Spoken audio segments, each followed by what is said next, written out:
I wasn't surprised by my PRI score because it was really low.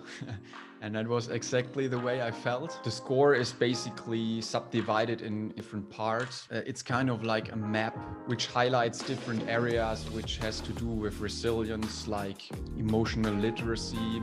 And that actually was the only one for me where I was having higher score. I was quite aware of my feelings and my situation, but then the emotional agility, so how to act on the feelings properly.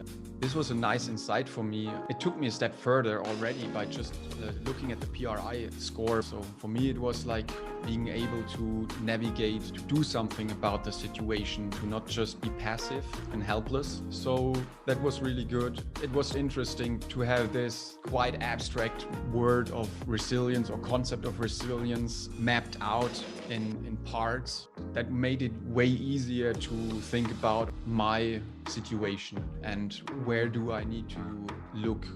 Throughout the training, I went back to the PRI results. It's quite astonishing how every time I got something out of it. Yeah, it's just a map that helps you navigate, helps you to get an overview, to break it down in small chunks. In the end of the resilience training, taking the PRI again, I was way more conscious. It took me only a third of the time, and that was already for myself an indication of something has changed. It was actually an experience of what changed, how I became more resilient. It was fun taking it. It was more like a discovery.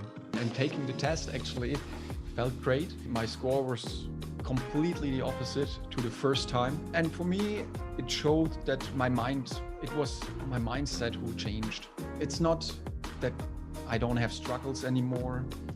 I'm not scared of things. It's just that the way I address those things or the way I look at those things has changed to a positive, resilient way.